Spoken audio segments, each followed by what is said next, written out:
Worry. Oh.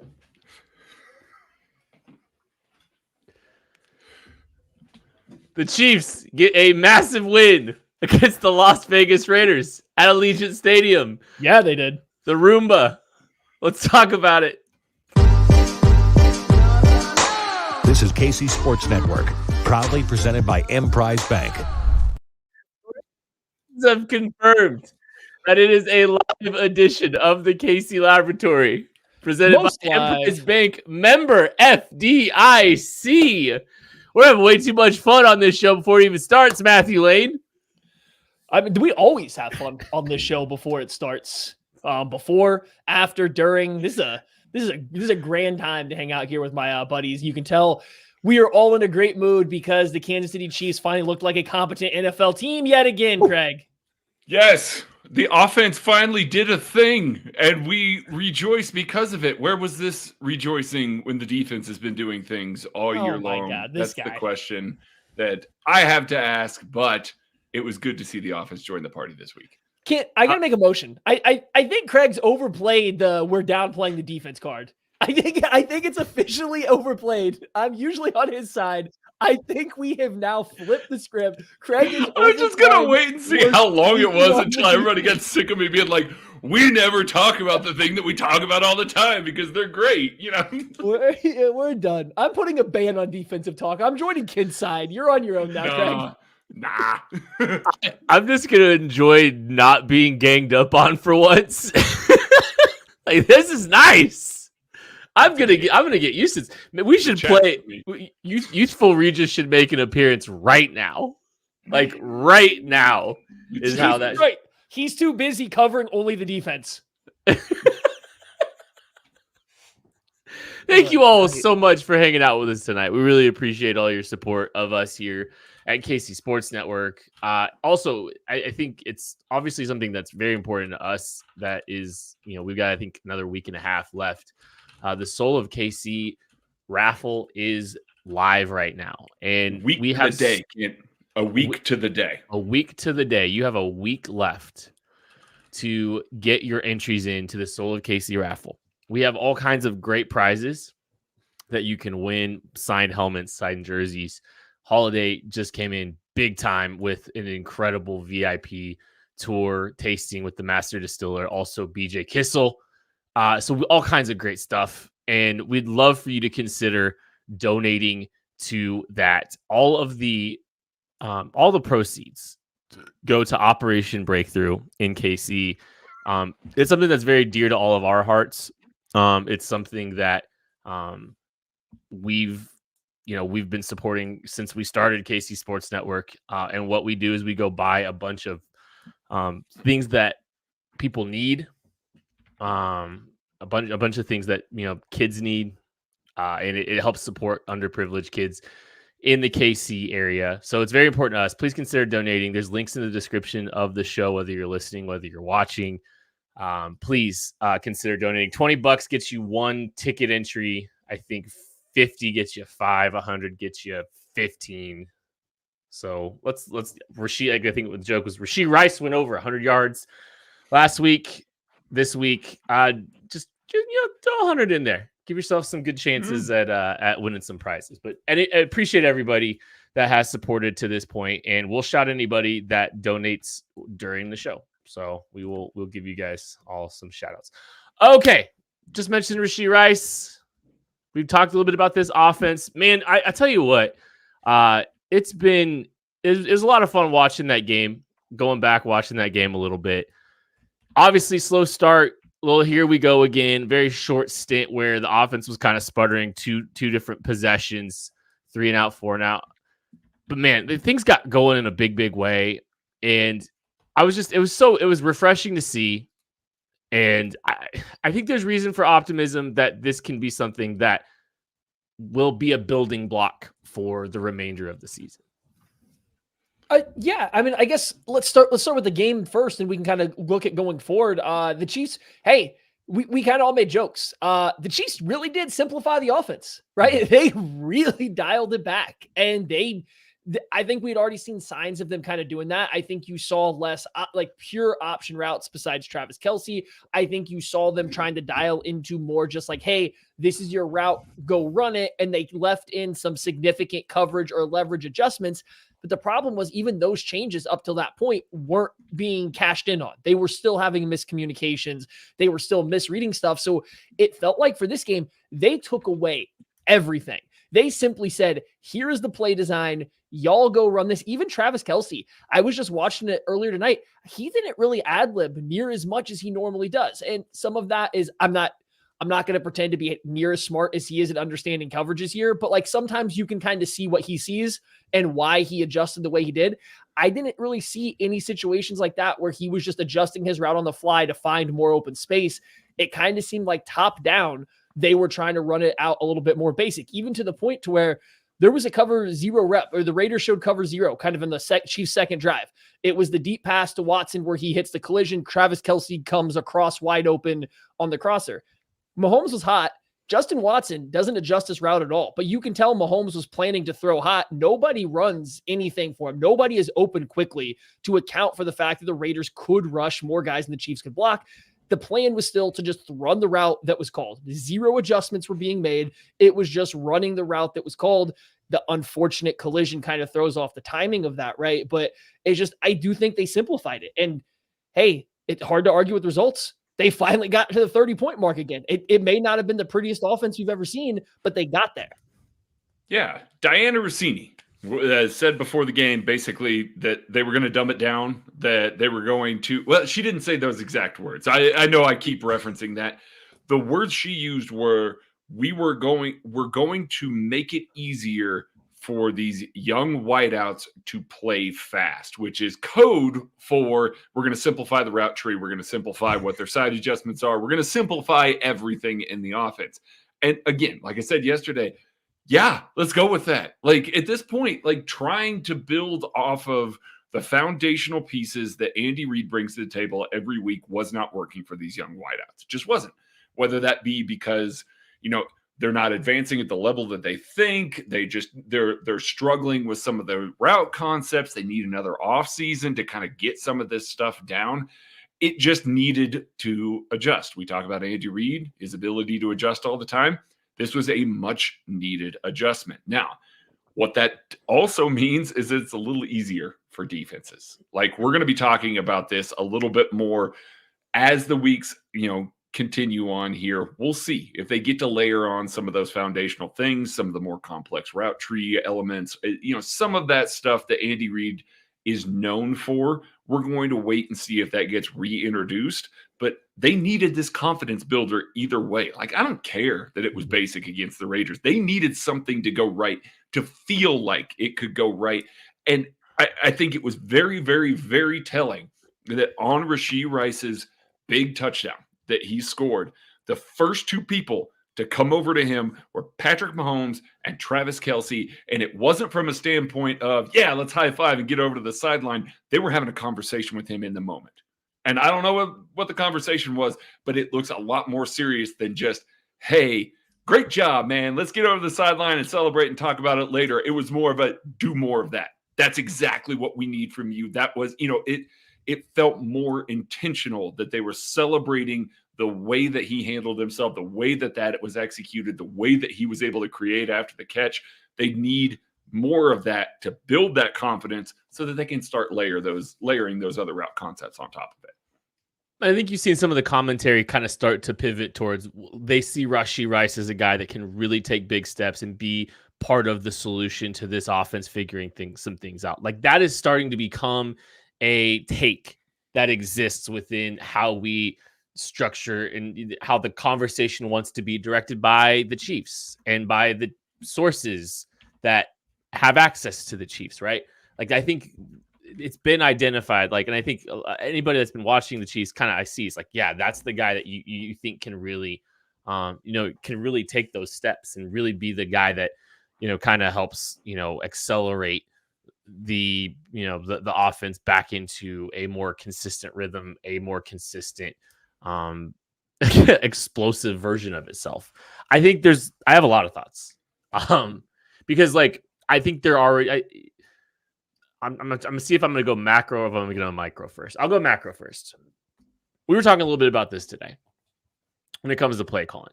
The Chiefs definitely schemed up some stuff to simplify things, easy completions, easy opportunities for their playmakers to make plays, all that kind of stuff. It was great. We were having some conversations about some of the other teams in the NFL today. All of us were. And one thing that we probably don't appreciate enough is how the best teams are able to pace their play calling for the length of a season, to set up their play calling for the length of the season, to pay it off in the biggest moments, to break their tendencies at the biggest moment. And, I think you saw that, yes, to Craig's point, the downside of all this is predictability, because I think the screen game was getting sniffed out pretty quickly. And by the end of that game, I think the screen game was going to have its struggles, and they tried to get some really easy completions. They were going to try to hit Rashid Rice on a quick one. They had some stuff that they were trying to get cooking. There are, we'll see if this team has enough in the tank for the longevity of the season.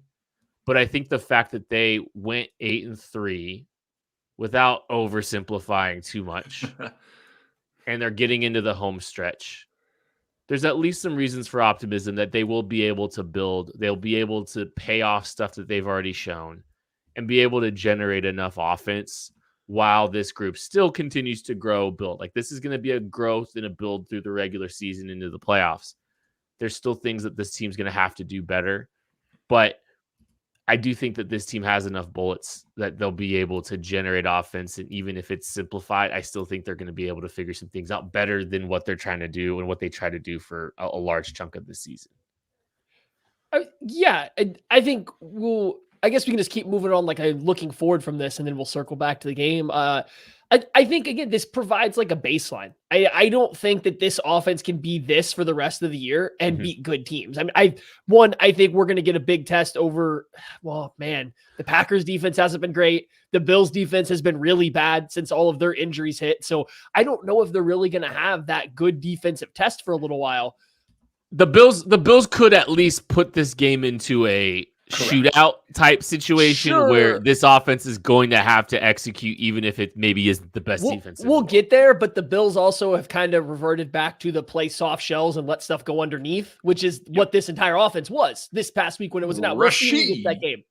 Right. We'll see when we get to that game. There's a lot of time still for that. It's just, I'm curious to see what the next step is, because they didn't try to push the ball downfield hardly at all. Yeah, there was one play to Justin Watson that was probably missed because Mahomes was on Kelsey a little too long. That happened, but outside that, they really didn't try to, nor could they push the ball downfield. Since week 9, Mahomes has completed one pass over 20 yards, and that's not a must, but you start going through the season, not everything can be built off of screens and mesh concepts. You can't build an entire offense that goes to the Super Bowl on just those things. Something else has to pick up. The Raiders were still throwing on only third downs, and that's why I think most of Kelsey's success happened on early downs. They were still doubling Kelsey a lot on third downs. Something else needs to hit, whether that's the run game has to be a lot better than it was, whether that's another wide receiver has to step up, some kind of route concepts or personnel package that just allows for a little bit more fluidity to the thing. Rashid Rice was great, but everything he did was kind of hey, you're the first read on this play. The ball's coming to you. And that's it. He wasn't really getting passes or looks deeper into a progression. He wasn't the second, the third read on a play that they were running stuff, kind of reading it out. Now, so it's just, I'm curious to see what the next step is. I don't think it's bad. I just think it's worth noting that this performance that we saw versus the Raiders needs another step before I'm ready to say, okay, they figured something out here. I just think we can see the path now. And that's all. Yeah, absolutely. It would be like reacting to the Chicago Bears game and saying they're fixed. And then, oh, wait a minute. No, they're not fixed. I do think that I think one of the things that's maybe a little bit more inspiring on top of that, because I agree with everything you guys just said there, is that they didn't do it with a whole bunch of turnovers, short fields, scenarios where they were set up in a positive light. They had to drive the length of the field, sustain drives. Mm-hmm. They have not been able to do that this year. It's been so frustrating to watch them kind of peter out. At one point, and Maddie, you and I were in the KCSN Discord and we were talking a little bit about this. They got to a 1st and 20, and it was a scenario where we went, okay, let's see what happens here, because I don't trust this offense to come back from a 1st and 20 anymore. And that's scary for Patrick Mahomes. Like, it used to be automatic. 10-yard penalty. Who cares? Like, it's not that big of a deal. It's why we're talking about Jawan Taylor getting penalties as much as we are, because those are drive killers now. Just even simple 5-yard penalties are drive killers. And on that set of downs, they get a big chunk play on a 1st down. Rashid Rice scores a touchdown after picking up the 1st down. It was good to see that they finally were able to get one of those back in the win column again. There's a lot of little things like that are just simply execution based. Yeah, he's first read. It's an easy read for Patrick Mahomes, in the grand scheme of things. And an Andy Reid offense is an easy read for Patrick Mahomes, and he's able to make it happen. But the protection held up. Patrick Mahomes finds a man. He catches the ball. He reads the blocker well on the open field. That stuff is not happening routinely enough for this offense, and it did yesterday. And that's all the stuff that you build off of. That's all the stuff that you lay forward and move forward with. Yeah, you can't build the entire offense out of screens. We've seen that Andy Reid offense before. It's not fun to watch. Now, they got better offensive line to run at this time, but it's still not fun to watch. So there will be more. Andy Reid is too creative. Andy Reid also knows that in his bag of tricks, he has enough in the arsenal to beat anybody. We talk about all the time, all these offensive play callers, tailoring game plans and things like that. Andy Reid doesn't specifically target guys. He just says, I'm going to run my stuff, and it's better than your defense. And guess what? It is. He's not going to be content to sit on the simple stuff for very long. We're going to move off of it pretty quick. This offense is going to move off of it pretty quick. I fully believe that. But maybe another week or two that we do see maybe more of the basic stuff. And get more confidence, get more comfortability. Confidence for Mahomes throwing to some of these guys, confidence for the guys catching the passes to be able to make plays. And you're right. Like I could talk about Rashid and just, hey, look, you're right. Maddie's right. Like, it wasn't a ton of like, hey, let's throw all these plays in structure, but it was like, let's get our best playmaker in the receiver room opportunities with the ball in his hands. And it wasn't just like an under route or a screen. Like, hey, look, they threw a fade. They're like, that's even a sign, I think, of some stuff where it's like, you know what? Like, let's try some stuff here to include one of our best players. Let's just yeah, you're right. It's stand up, throw up, fade. It's your one-on-one. If you like it, throw it. It's not a progression. It's if you like it, throw it. That's fine. Get a couple of those. They checked out of a couple. Yeah, they checked out of a couple. There was a couple times Mahomes looked at it and said, nah, he got stacked up trying to release and turned it down. Right? Like, but putting that in there and giving that, letting it be Rashid Rice and not MVS. That's that read. That's not Justin Watson. That's that read. That's what matters, because that is how you start to incorporate Rice into more stuff. Sorry, I didn't mean to cut you off. Like, I think that this does matter. Because he was, there were times where he wasn't getting open. He was getting stuffed by Amik Robertson at times in press. And that's okay. As long as they're going to keep trusting him to do it. And then he came back and he dropped one. And they came back to it again. And he made it count, right? So just giving him those opportunities, I do think, is something that had been missed up to that point. Now you hopefully see his role start to expand. Although as a rookie, I don't know if he's ever going to be much more than a guy that you design a play for and then move on. And that's fine as a rookie. I don't want to say that's a bad thing. It's just, I don't know how much more there will be, but it was nice to see, even though it wasn't working every single time they called it, they kept going back to it. That limited rookie is pacing for 850 receiving yards right now. Boy, we're going to take every single one of those yards. Yeah, you're going to need every single one of those yards. They absolutely do. I think one thing you mentioned MVS, and I think one thing that's kind of interesting just with the conversation is no McCole Hardman and no Kadarius Toney. Now, obviously, from a role perspective, they may not necessarily be eating into each other all that much, but there still is enough overlap with the way the Chiefs do some stuff that they can't eat into the snap counts of each other. MVS, 53% of the snaps, 32 snaps total. His lowest total snap count on the season, second lowest percentage on the year, I believe, with 2 receivers out. I found that a little bit interesting, where even though they're a little bit short-handed at the receiver, there was a concerted effort to fade MVS. One target. I want to congratulate all. I don't want to. This is going to sound too snarky, but we all had more receiving yards than MVS last night. That's a little too. But I'm just. It is interesting to me, like that. It's. I watched. I think the first play of the game was Noah Gray, Travis Kelce, Justin Watson, Rashid Rice, Isaiah Pacheco, and I said, "That's their best personnel group." Like, that's it. That's their best. That is it. That is their best personnel grouping right there. And so, yeah, I don't know. It was interesting to see some of the rotational stuff. MVS being faded out was very notable for me, considering how short-handed this group was. I don't know if they can ever fully fade him out because he's their only guy that runs deep routes. I mean, even now McCole Hardman does a little bit, but even when they brought McCole Hardman in before, he's on IR now, but like they weren't trusting him with the majority of it. MVS is the only guy they sent deep, and I understand that, like, hey, he hasn't been good at it this year, but he's still the only guy that does it. Again, Mahomes has completed one pass over 20 yards since week 9. Like, that's not great. That's not something you want to continue. They do need someone that can still stretch the field. Justin Watson does it a little bit, but it's a lot more on corners or crossers. Like, he's not a guy that they just send like vertically deep downfield. So I don't think MVS will get completely phased out.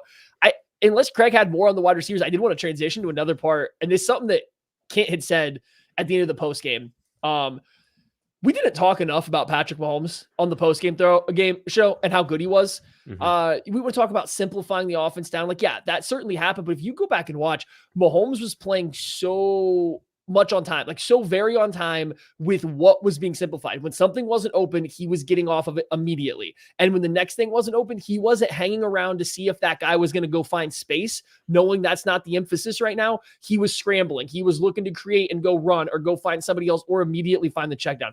Everything he did was so quick and fast the entire game. And yeah, I think once or twice he probably hung on Travis Kelce a tiny bit too long. That's okay. Like, you're going to get over that. That's going to happen to every team. It's just watching it back, I really thought that more than the throws, more than anything he did physically, he was just operating very perfectly on time throughout the game. He was getting off of plays when he needed to. He was making the right decision to where when the first read was going to be open and taking it, he was taking care of the football. I think he turned down some throws he would traditionally try to make. They just didn't want to turn the ball over given where they had been so far this year. I really think that this is one of Mahomes' better games of the year, and the stat line kind of bears it out, but I don't think it does enough justice to how well I thought he played.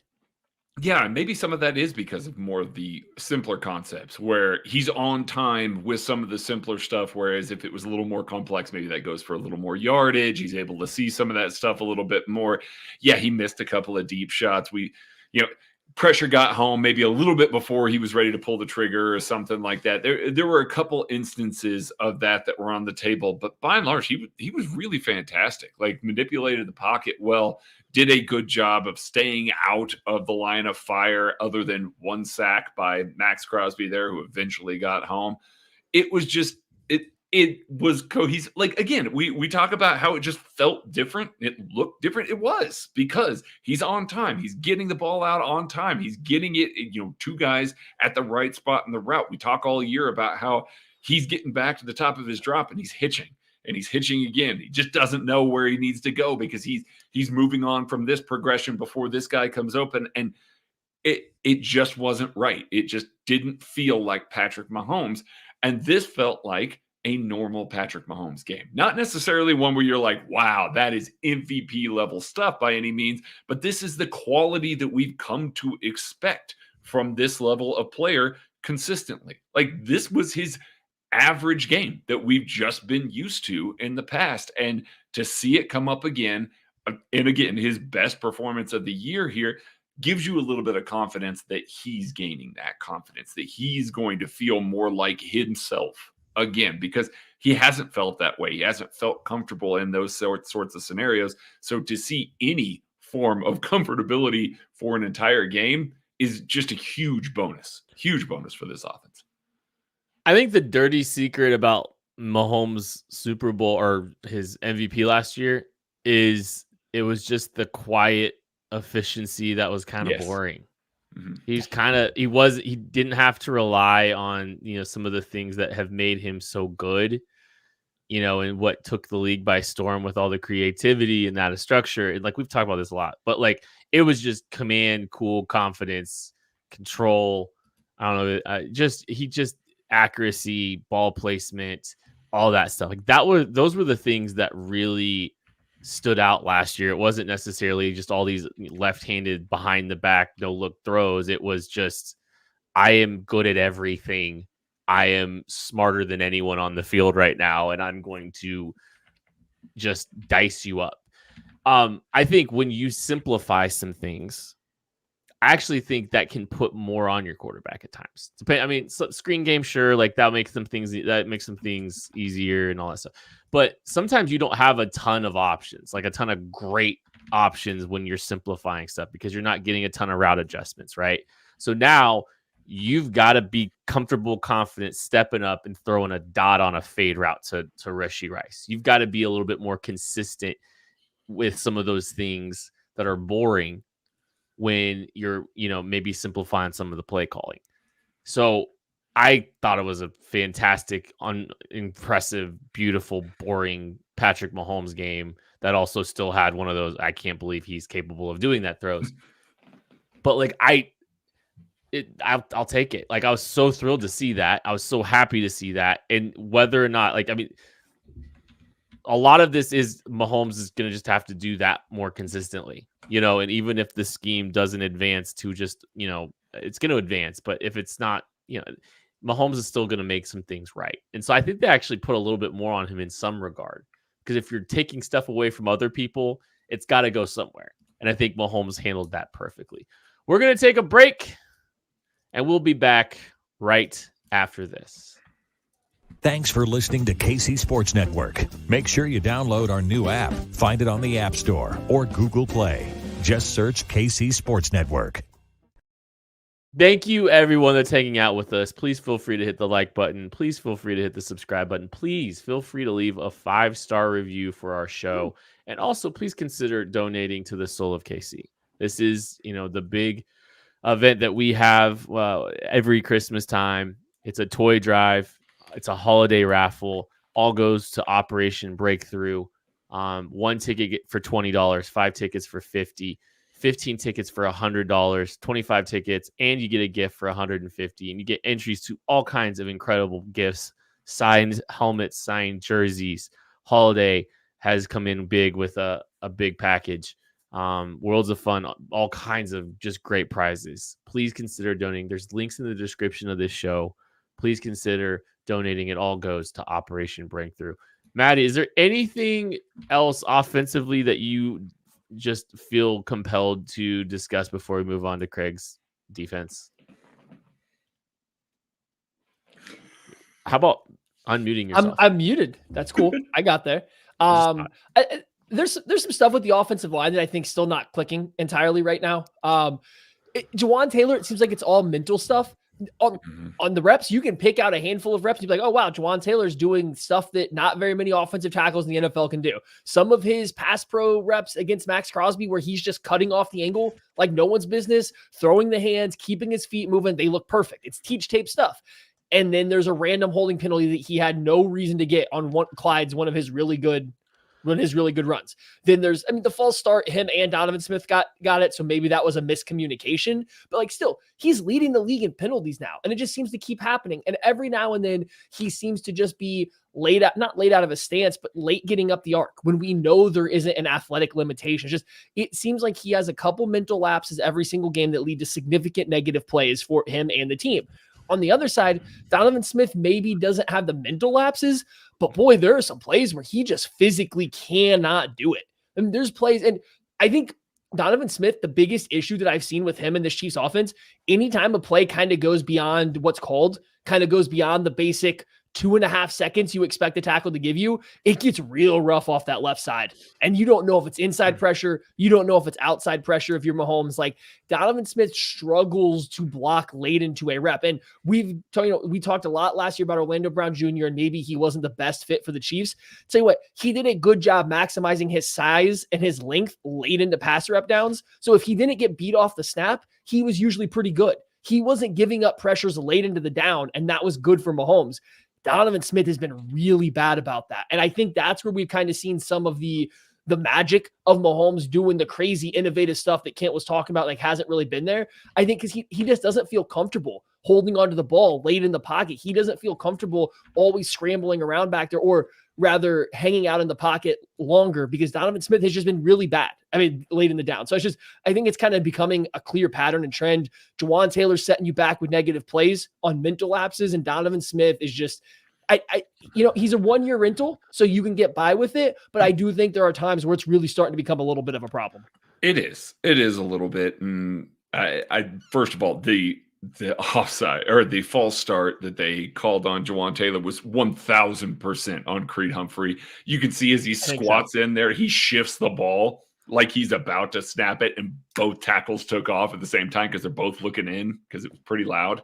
But that one's on him, but that doesn't excuse it. Like Jawan Taylor's had way too many of those. Me singling out one that isn't his fault is not, anything that should be minimized here. I am curious to see if we see a change from Donovan Smith at all. Yes, Orlando Brown Jr. did not play the way that Andy Heck wanted his offensive tackles to play, like at all. Like he was just basically a body catcher and just hung on, and it worked. Like it was one of those things that, especially early in the seasons, you could tell that the Chiefs were just like, okay, Orlando, play like this. We're going to try and get you integrated in the way that Andy Heck wants to play. And at a certain point, it was like, nah, just go back to what you're comfortable with. And that's what he was comfortable with. Donovan Smith plays a lot more like Andy Heck wants his offensive tackles to play, but he doesn't necessarily have the foot quickness to mirror late in the rep. That second pass rush move is the one that's going to get him. Now, he's a really physical presence. Like he will put a guy on his face. Like ask both Jawan Taylor and Donovan Smith were snatching bodies in the run game. And Wanya Morris. Yeah, Wanya Morris had himself a pancake as well. So it was good to see those sorts of things. You can still see them playing physical. They still look pretty good. They're more than functional, but it's not necessarily the bill of goods that we were sold on Jawan Taylor to this point. And it's kind of what we expected, maybe a little bit above what we expected from Donovan Smith at this point. So it is one of those that we'll just keep an eye on against good pass rushes. They got a pretty decent one coming up this week. So I'm sure we'll be talking about that on Thursday. I am sure we are. Anything else on off? No, I'm not even going to give anybody else a chance. It's Craig's defense time. Boo! The heel turn.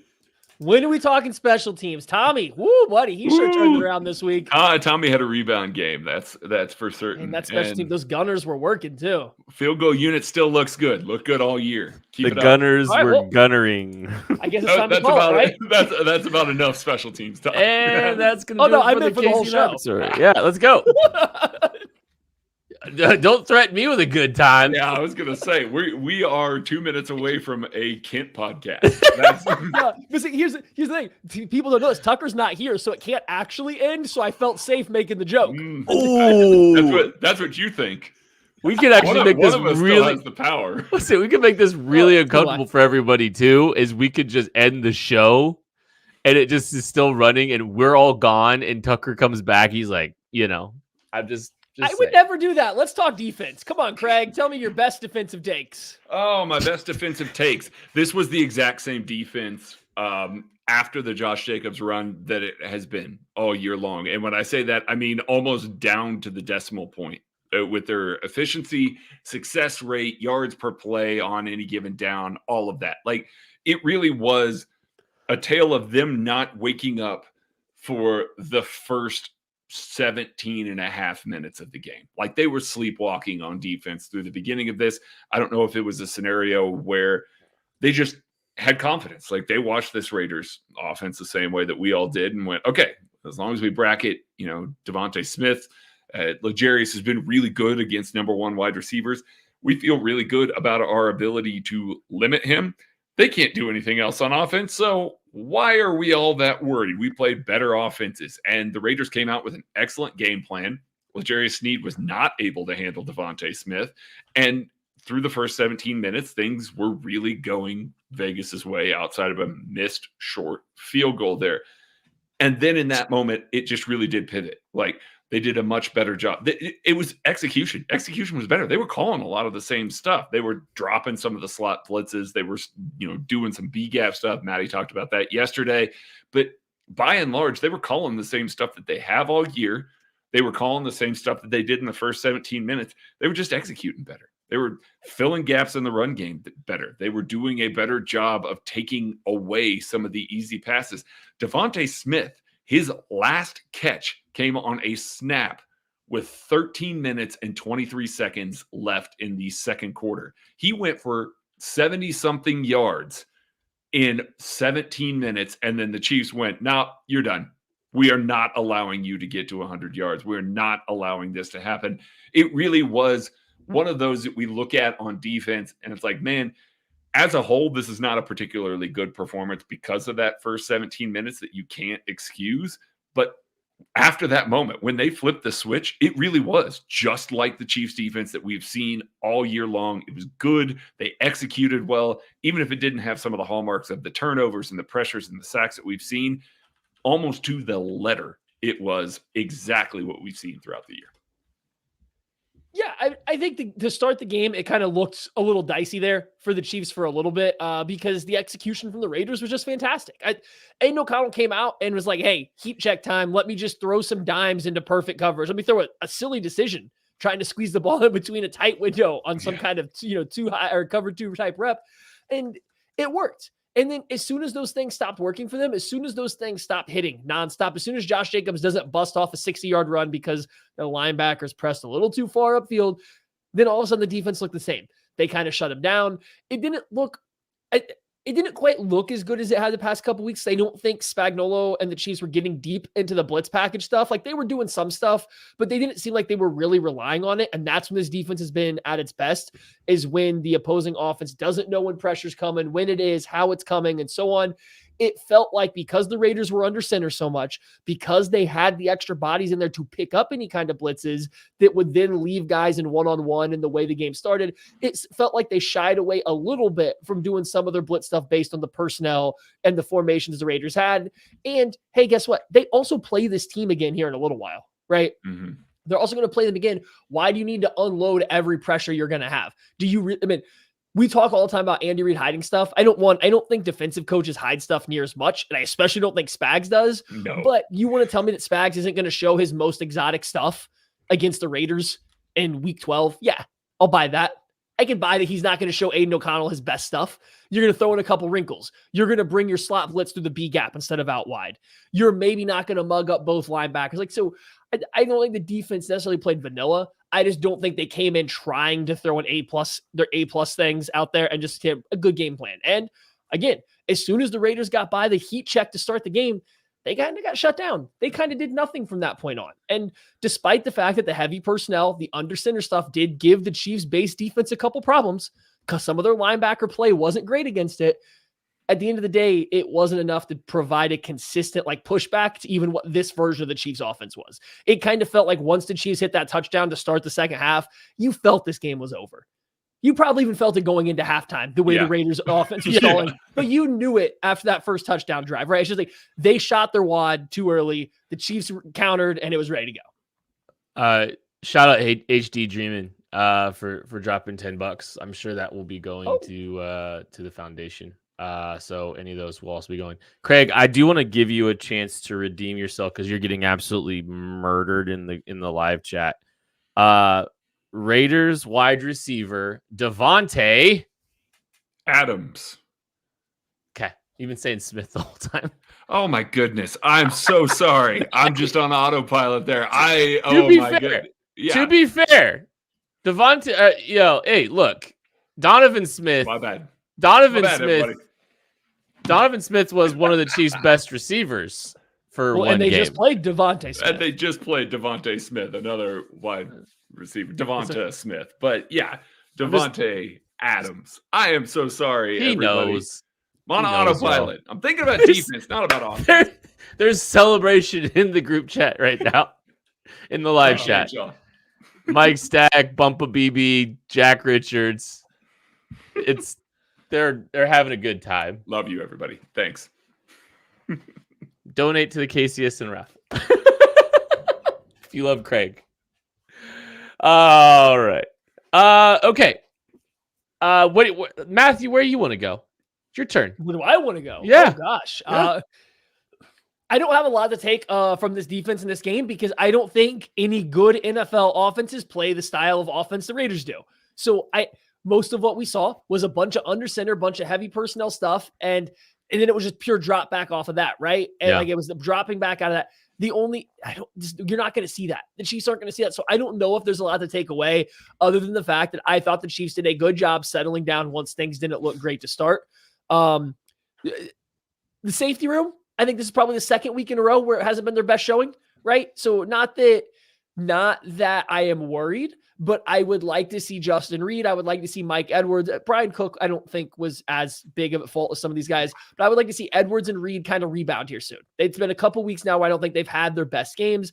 So let's see those guys kind of rebound going forward. Mike Edwards looks like he's getting a few more reps just by the eye test or being used in different ways. And to start out, go back to the Miami game and stuff. He seemed like he was really stepping into that role really well. These past couple weeks, the Eagles game, they kind of went at him the last two plays, or he made a little bit of a mistake on one of them.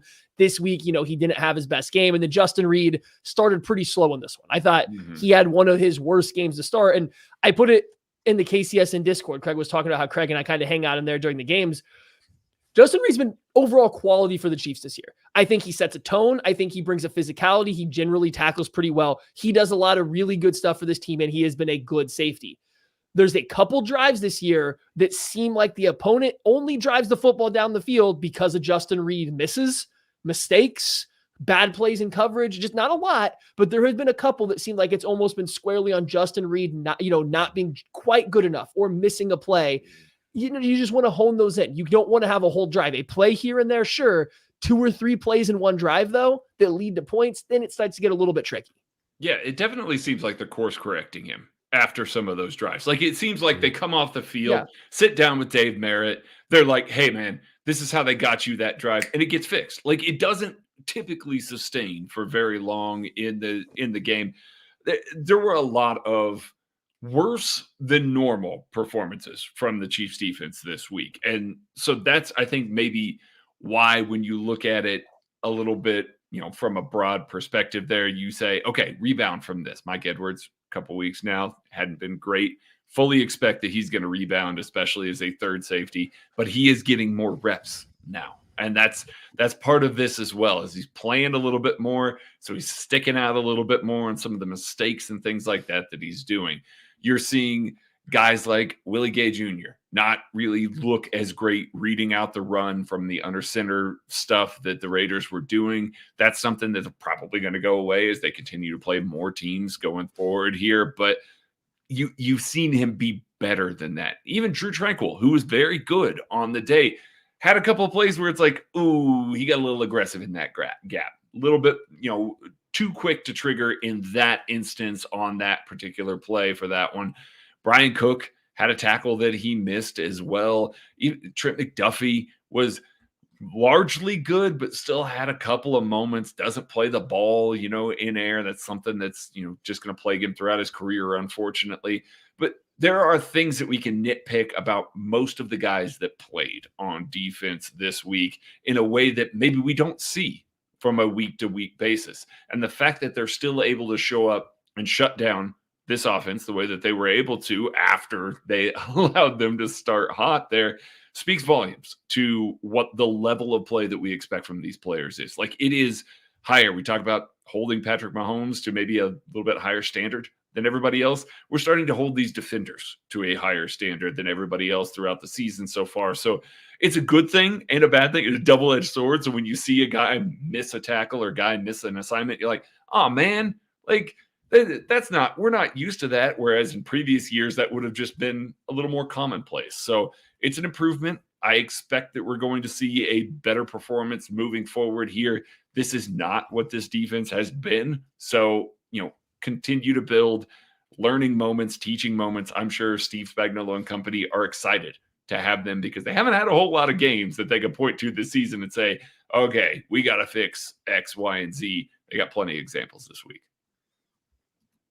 Drew Tranquil played 100% of the snaps this week. Crazy. I don't want to see him leave the field. And I don't want him to see him leave the field when Nick Bolton returns either. Like, it's got to be Willie Gay, right? Like, oh, we riot. We riot if Drew Tranquil comes off the field for a significant amount of Nick Bolton. There's the only time it's acceptable is in dime, and even then, I don't want to see it. But if we see what I was it, gonna say. Do we think that we don't freak out? We don't freak out if that happens. We just accept that, Nick Bolton probably understands a system that he has been part of for longer, that he has called very well, and that he has made plays in. That said, if we start seeing Drew Tranquil come off for nickel or base reps, we riot because he has been the best linebacker this team has seen for the past 2 years. Easily. He's been so good. And like, this isn't knocking anybody else. It's just, he's literally been that good. Yeah. It's just like, I can't believe they got him for how many times this year are we going to say, I can't believe the Chiefs got him for $4 million. Like, it's just absurd. And I don't know what kind of, money he's going to garner because the linebacker position is so weird with how they pay people. And like, he's not getting a Roquan or a Fred Warner contract. And the middle class for linebackers isn't super strong, but goodness gracious, he's been awesome. And it's a great problem to have. Willie Gay's not, Willie Gay's had his struggles. I don't want to see the familiarity of Willie Gay overreaching into Drew Tranquil's opportunities in any way, shape, or form. I don't, based on the Leo Chanel usage over the past couple of weeks, I don't know that that's going to be like, I feel like maybe he's a little bit of the odd man out right now, which sucks for Willie, but that's how it goes. If you got three guys that are playing that much better than you, then hey, that's you got to roll with it there. But so this isn't losing snaps to Darius Harris, right? Like this isn't losing snaps to Ben Neiman. This is losing snaps to guys that deserve to be playing starter reps for a linebacker. And the issue that Willie Gay has run into with this team is that Nick Bolton and Drew Tranquil, I think, are definitely playing better football or, have been better linebackers than him. And what they need from that third linebacker, Leo Chanel, has probably just been doing better more consistently.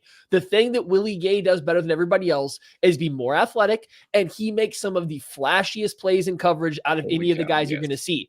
The problem is for every one of those super flashy plays in coverage, you get him late reacting to a leak out in the flat. You get him late to ID something that is coming into his zone. Like, they're not big issues, right? I don't want to say Willie Gay's been bad. They're not big issues. It's just for every one of those flash plays that nobody else can do that he can, you get stuff that he messes up that they might not because they just seem to see the game a little bit better.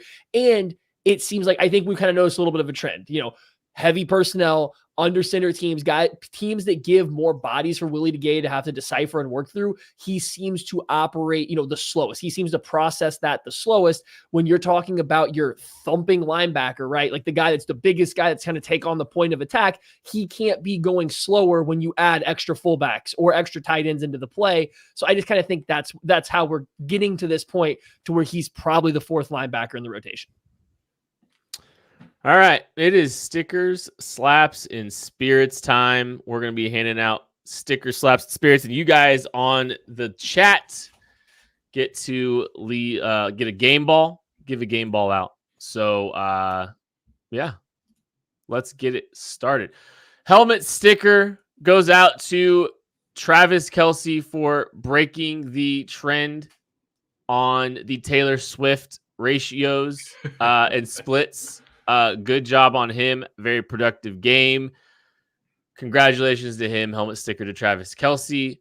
Butt slapping a good job, Matt. Okay. I'm going to go with Clyde Edwards-Helaire. And this is going to be crazy for a guy that had 3 carries for 5 yards. But guess what? Clyde had 2 really good runs that were called back by holding penalties. Not 1, but 2.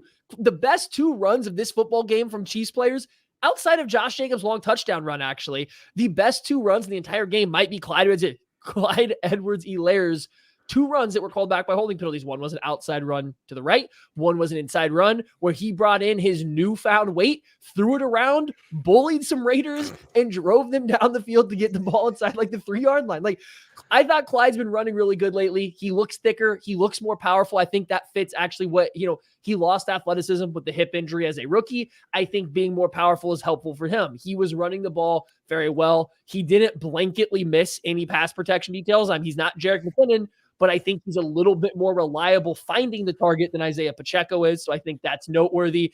I thought Clyde played a decent game in spell of jet, and it's unfortunate that his 2 best plays got taken back by one was a bad penalty call, and one was Jawan Taylor making a silly hold.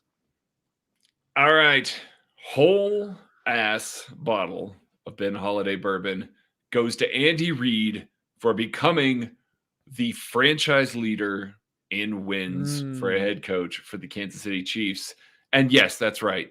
He's still the franchise leader for the Philadelphia Eagles. 2 franchises. He is the top of the heap of both of them. And frankly, the top of the heap of the NFL right now. Like, he's just the guy. There's going to always be the Bill Belichick, the conversation around him. Andy Reid going to 2 different places, having the success that he has, having the quality of not just offense, but teams. It's not just like, oh, okay, they're all offense, they're scoring all these points, losing all these games, 50-49 or whatever the case may be. He's had a couple of those, but he builds quality football teams. He builds quality people that come out of that. Every single one of the players that come out of his organization talk about how much he means to them, how much, pride that they had for playing for him. He's now had that effect on 2 separate franchises. I'm a little sad he didn't get it against the Eagles last week, but we'll take one in Vegas with the Chiefs, westward home, with Andy Reid being top of the heap. Bill's done nothing without Tom.